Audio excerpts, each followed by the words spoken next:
Hey, what's up, NHL fans? I'm back again. The Insider? Yes. NHL Trade Rumors is back for a new season for October 27th, 2013. I'm back again. M. Spencer in the house. Mark Spencer is back, folks. It's been a while, but it's good to be back. Talk some hockey. So, let's go check out Mr. Eklund. He has some awesome hockey buzz rumors. Yeah, we just call them rumors. I'm gonna give you a little picture.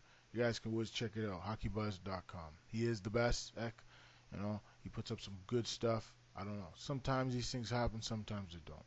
So these are what's cooking on my plate today. So according to a very strong source, Hurricanes and Predators are looking into a possibility of bringing in Ilya Bryzgalov to play some minutes while their starters get healthy. Also, keep hearing that Montreal and Edmonton are in discussions or probably doing a deal for Nail Yakupov. So we'll just have to see. Do I think he's gonna make this deal happen? We'll see.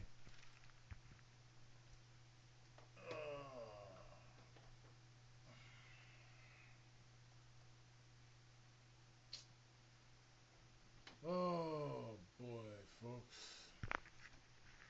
It's good to be back, everybody. It's been a while. The NHL season's gone off to an amazing start. I was just checking out there on X site. He's the man, dude. HockeyBuzz.com, man. Some of the best bloggers across North America and the world. They're on there. Sometimes I listen to some of the about season tickets. They talk about general managers. They talk about players and stuff. So it's always cool. So you just gotta be positive. That's what makes NHL awesome. I mean, the season has been for these new divisions that they have: the Metro Division, the Atlantic Division, the Central Division, and the Pacific Division. It's kind of confusing, but I've watched a bunch of games so far, and I've seen teams really do amazing. Vancouver Canucks have really played good. Teams like Detroit Red Wings have struggled, but they're starting to turn around. New York Rangers were on a nightmarish 9-game road trip. Now that their arena is all fixed, set, and done, they won last night over Detroit. So my team actually has a chance. So we'll see what happens. You have those teams like Calgary have really got off to awesome starts. Colorado Avalanche. Who would have thought that they would be one of the best teams in the National Hockey League? Up there with the Pittsburghs, up there with the Toronto Maple Leafs of all teams, have really become an elite team. Beating Pittsburgh last night, shutting them out. I believe it was a 2-0. Just awesome. It's awesome to see.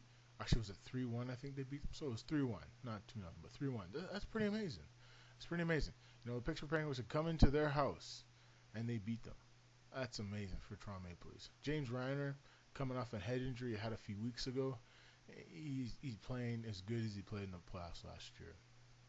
With Jonathan Bernier there now, he's going to give him a serious chance, a serious competition that he's never had. So the way I look at it, folks, the Toronto Maple Leafs are looking good.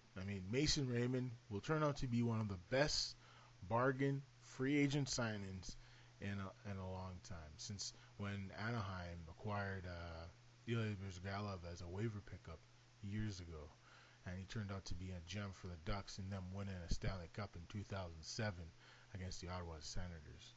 So, when you really think about it, these little minor little detailed deals, they can put you over the top, you know? And that's one thing I've learned over the years.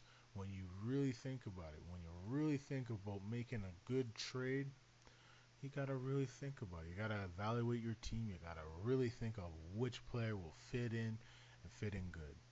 But, as far as I'm concerned, so far the NHL season has been pretty good. We've seen a lot of fights, a lot of suspensions, a lot of hits to the head. It's never, you're going to get hit. If you don't want to play this sport and don't want to get hit, just don't play. These guys are getting paid pretty Pretty good money nowadays. I know some of these hits are kind of stupid, but that's what happens. That's just the risk they take when you go out there. Some teams, you know, I've seen it before. I've played hockey myself.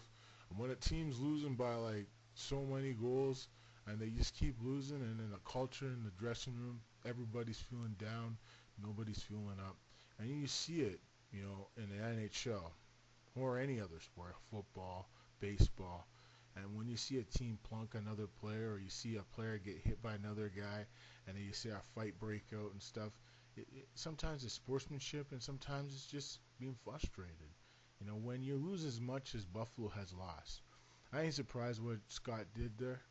He's just trying to get his team a boost of confidence and, just say we're going to take out one of their star players so we can send a message to them. So next time they come here, they don't embarrass us.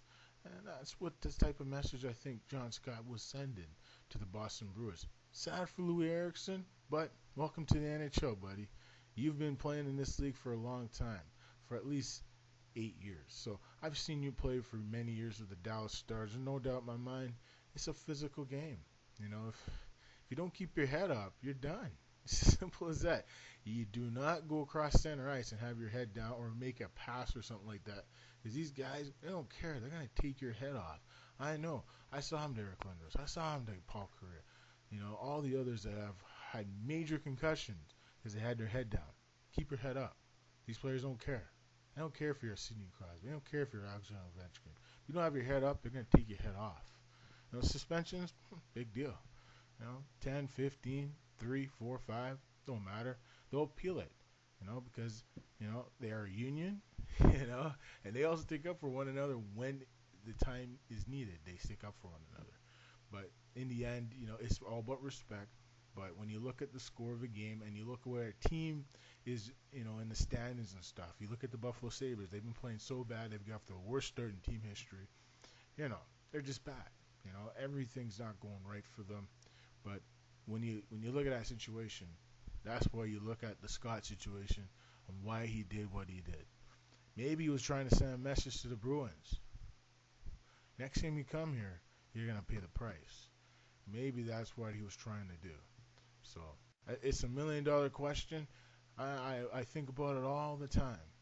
But Hey, it's the name of the game. Hockey's a tough sport. You're going to take hits. You're going to take big blows. It is what it is. To say about this trade rumor that has, maybe Brzgalov maybe going to Carolina or Nashville, I think there's some validity to it. I think it's a possibility. Brzgalov is a great backup, a great goalie, no doubt. He played for Philadelphia, signed him to mega money, amnestied him this past summer. He's had great years in this NHL. The Anaheim Ducks, Mighty Ducks, he was on, won the Stanley Cup.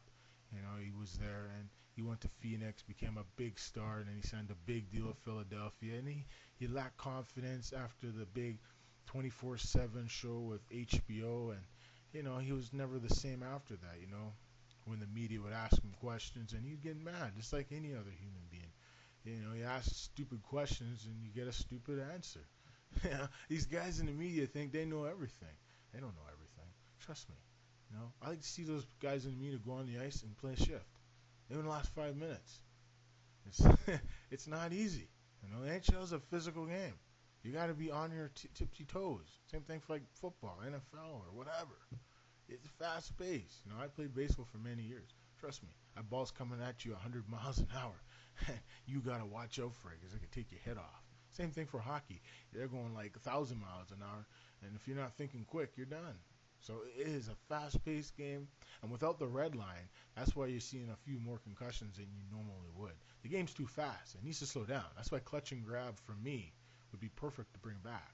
But the NHL doesn't want to bring back clutch and grab. The fans hate it, and I never liked it. But hey, it saved players from major injuries and major concussions that you're seeing right now. The game needs to slow down. I think personally, if the players want to have good careers, I think clutch and grab needs to get back into the game. Unfortunately, I think it could help out the situation that you see in the league with some of the bad teams, because the game's so fast right now. You've seen the disparity between teams. Teams that are really, really good and teams that are really, really bad. They can't trap it up, play defense, stuff like that. They got to really open it up every single game. Just look at a prime example, the New Jersey Devils and the Minnesota Wild. These are two teams that were, it was all about the trap. They just clog up the neutral zone. You come into their zone, they clutch, they grab, they hook you, maybe slash you a little bit, but pretty much they defense, just clog the neutral zone. You can't create, you can't do nothing. I mean, trap hockey's pretty much gone at the NHL, and that's why those two teams are kind of struggling. You know, they've played good. Don't get me wrong, but if you really think, really been the teams they once used to be. You know, New Jersey won 3 Stanley Cups because of the trap style, and once they broke that style, you've seen what they're doing now in the NHL. They've been losing. You know, Martin Brodeur almost lost his job. Played good enough last night. They got the W over the Boston Bruins. So, you know, Boston took 2 bonehead penalties and they lose 4-3 against New Jersey Devils. You know, Marty Brodeur has struggled. Is it the EA Sports curse? Look at Claude Giroux. He hasn't played good either. I mean, the guy doesn't even have. I think he got 1 goal this year. He's been really, really bad. But Vinny Cavalier last night got a hat trick against New York Islanders.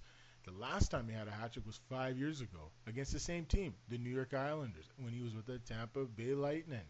He scored some amazing goals last night, Vinny. Boy, he really got the job done, man. Vincent Lecavalier, just showing some of that great flair and dramatic, amazing finishing of the highest order. So far as I'm concerned, you know, Vincent Lecavalier proven why the Philadelphia went out, tried and signed him to the big money. You know, if there's one guy that can turn around the Philadelphia Flyers, I think it's Lecavalier. Here's one guy that can get Giroux playing better. I think Giroux missed playing with Yager, missed playing with players like that. You know, players that are real experienced and, you know, it can show him the right way. You know, even Hartnell, there's another guy has struggled after having a good year in 2011. He had a career year. I think it was 37, 38 goals. I mean, he was just dominant. And Drew had a career year, too. I think he had 97 points. So, you know, when you think about it, it's all about confidence. And if you don't have confidence in this game, you're not going to win. I mean, 90% of this game is confidence. And 2% of it is, you know, belief. If you don't believe you're going to make the team, you're not going to make the team. If you don't believe you're going to win the game, you'll never win the game. If you don't believe you're going to score the goal, you won't score the goal. So in the end, you have to believe when you're going to win a game, you go win that game. And teams that have really stepped it up this year, the San Jose Sharks. I mean, they're just continuing their destruction and what they did last year in the regular season. But in the playoffs, it's a little bit different. But, man, this year they're clicking on all cylinders. Thomas Hertl has really become a big story in my book. This rookie has scored some amazing goals in his NHL career. This rookie scored some hot dog goals, some creative goals, and some funny interviews. But as far as I'm concerned, Thomas has really brought something new to the Shark Tank.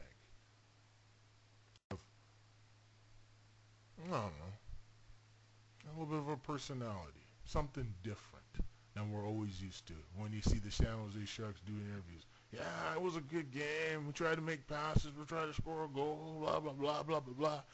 But, hey, you know, you see Joe Thornton, you know, after the Thomas Hertl incident when he tried to do the hot dog goal, when he scored 4 goals in a game, in an interview, he was chopping up the reporter from the West Coast, Mr. Botchford, again in controversy. Well, who cares, you know? Botchford's doing his job.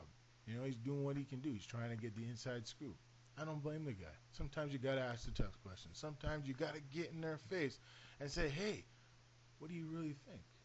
You know, and that's what these players love to do. They love to, you know, discredit anyone in the media that says anything bad about them. Come on. The game is a game. And enjoy the game. And that's what it is. It's a game. Who cares? We're all grown people, and we love the game of hockey. It's been around for a long time, almost 100 years, maybe longer than that. Maybe, yeah, I think it's about 120 years. It's been around a long, long time, man. Since the Vancouver Millionaires won the Stanley Cup a long, long time ago, folks. You see, that's why Vancouver Canucks need to win a cup soon, man, because time's running out. You know, you look at Buffalo Sabres. They haven't won a cup yet. They came close in 1999 against the Dallas Stars. They still haven't won a Stanley Cup. So when you really look at it, folks, I mean, the game within the game is the game. So we'll see what happens. The game is still early. We're only in the month of October. November is next month. Teams across the NHL have had a chance to field each other out. So as the season goes on, you might see more and more injuries. You might hear more and more rumors of some trades. One rumor that I can't get out of my head, and this is a rumor that I'm gonna spread out there, but it might never happen. The Detroit Red Wings and the Buffalo Sabres make a deal, sending Jimmy Howard and their first round pick in the next year's draft to Buffalo for Ryan Miller, and signing Ryan Miller to a new 6-year deal. My God, if the Detroit Red Wings could pull this off, this would be one of the greatest deals Ken Holland would ever do as a general manager. He would for sure help out Darcy Regier, who's someone who has won a Stanley Cup, someone who has a lot of experience, someone, It could really turn around the Buffalo Sabres a little bit. But with Ryan Miller, you have a chance to be, on a team still in the Eastern Conference. His wife's an actress and all this other stuff.